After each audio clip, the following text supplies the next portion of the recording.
Electric Fire, Book 2, Hidden Chains, Chapter 25.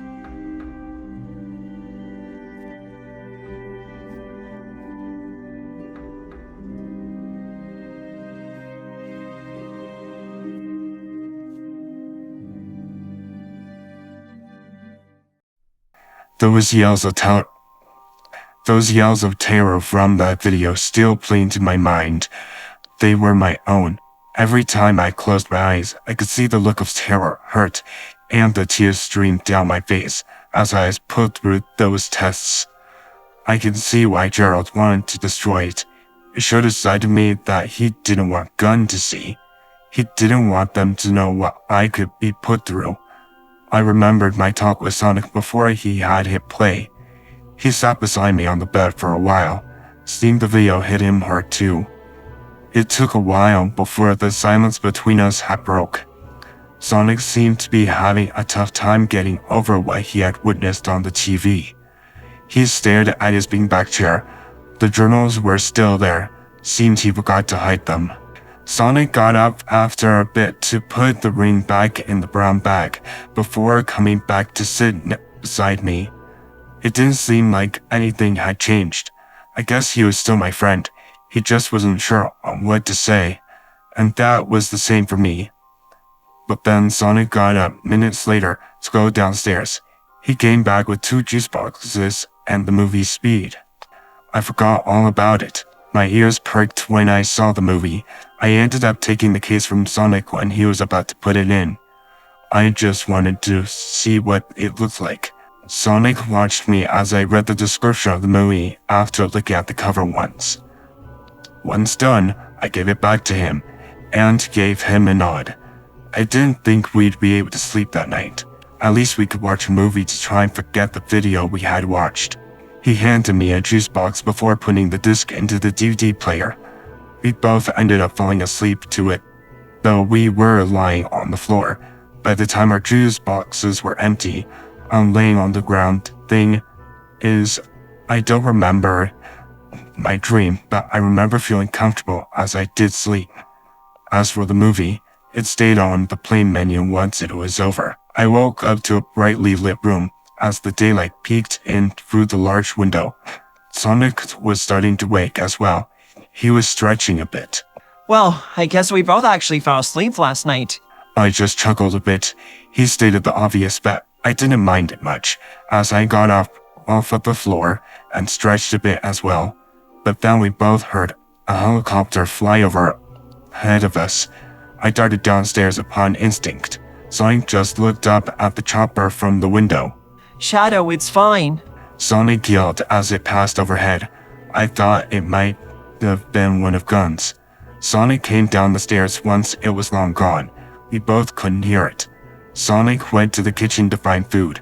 I stayed by the stairs, thinking I heard noises as Sonic went through the cupboards. My mind went back to the video we had watched last night. The one Sonic had broke after everything. I still feel somewhat worthless. Like this all has no meaning. Like I was meant to be destroyed the day I had become a failed experiment. Feeling hopelessness had returned. I hated it. But here I am feeling like a burden. I was feeling like a prisoner chained in a dark room. Only the chains were invisible. But then a tap on my shoulder brought me back to reality. Sonic had found a box of donuts. He handed one to me and smiled a bit. I just smiled back. I hid my real feelings behind that smile. I didn't want to think anything was wrong, though he now knows the horrors of what went on in the lab. I would like to try and forget what had went on there and just move on, but who can move on from something like that? I just took a bite of the donut Sonic had given me. I just wasn't sure how to feel. My mind went back to the video. I just felt worthless at the moment. All that trial and error for nothing. Just a failed experiment. I shouldn't even be here right now. I let out a sigh after finishing the donut. Shadow? Sonic asked. I looked back at him when he called my name. You okay there, buddy? He asked, his tone concerned. His expression also showed it. Yeah, I just can't seem to shake off that video though. I replied, trying to forget how I felt back then. I am grateful to be here with him. Don't get me wrong, but I wasn't meant to go this far as a failure. At least that's how I see it.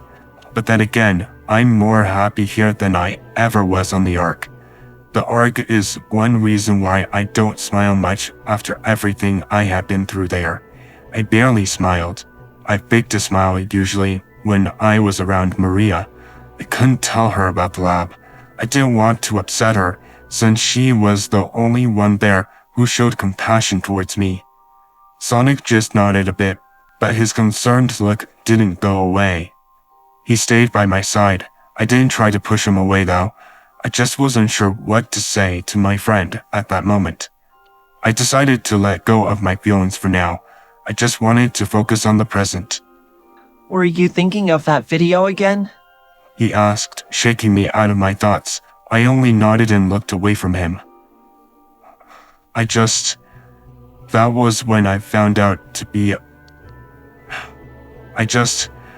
That was when I found out to be a failure.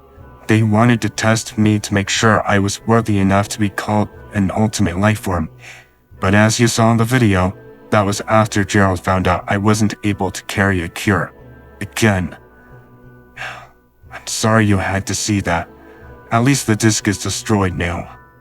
Sonic decided to hug me at this time. I guess I actually needed it. I returned the embrace. Maybe I do belong here. All this time I felt like an outcast, and that I was stealing Sonic's life from him. But I don't feel that way now. He's been willing to share what he had with me all this time. Maybe he thought of me like family? I didn't exactly want to be part of one though, but it seemed I got mixed into one and well, I was comfortable here.